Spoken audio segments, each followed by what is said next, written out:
Assalamualaikum everyone.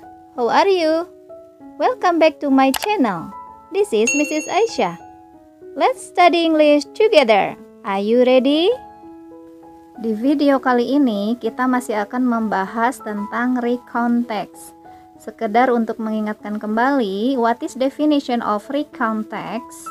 Recount text is a text that tells events or experience in the past.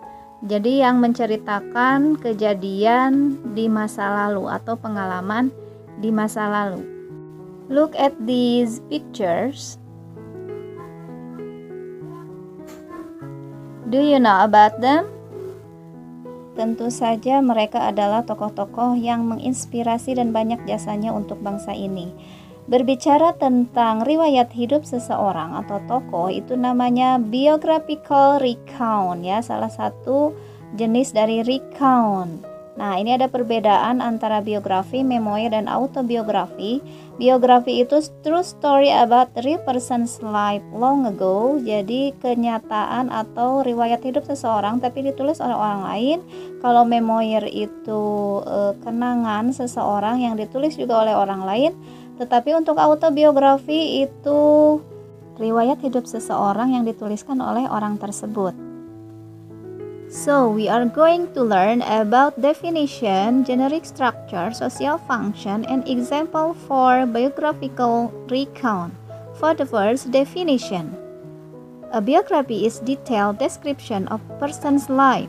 Tadi sudah disampaikan bahwa biografi itu riwayat hidup seseorang yang menginspirasi dan berpengaruh dari satu bangsa.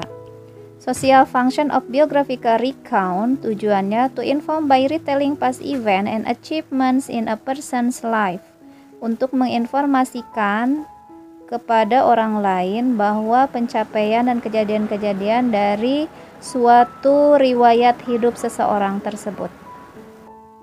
Now, about generic structure of biographical recount. The first is orientation. Orientation, it gives the reader the background information for why this person is noteworthy and should have a biography written about. The opening paragraph should answer the questions who, what, where, when, and how.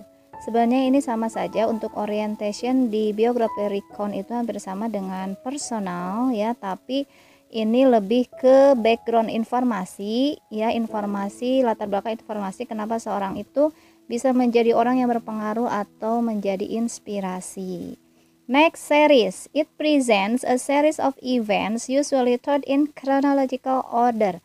Jadi ini harus sama ya, harus secara berurutan disebutkannya dari mulai lahir, anak-anak, remaja, masa kejayaan, tua, bahkan yang meninggal. Itu untuk yang long biografi. Tapi kalau yang short biografi itu biasanya menyebutkan hal-hal yang pentingnya saja. Kemudian yang ketiga itu reorientation. It consists of the type of conclusion with a comment on the contributions this person has made or a summary and evaluation of the person's achievement. Jadi ini untuk yang ketiga, yang terakhir itu reorientation berisi tentang konklusi atau komen dari si penulis tentang apa saja kontribusi dari riwayat hidup yang dia tuliskan. For example, now it's about B.J. Habibie ya, Baharudin Yusuf Habibie. Okay, you can read about this orientation for the first. And then next, events or series of events. Untuk contoh teks ini merupakan short biografi ya, karena ini tidak mendetail memberikan informasi semasa hidup beliau. The last is reorientation. Reorientation itu kan tadi berbentuk komentar atau evaluasi dari penulis biografi. Do you understand? For my student especially, please browse and write down biography of someone you inspire of. She or he must be a famous figure. Up to that, determine generic structure of the text. Okay, maybe for this lesson, it's enough. I hope you can understand all.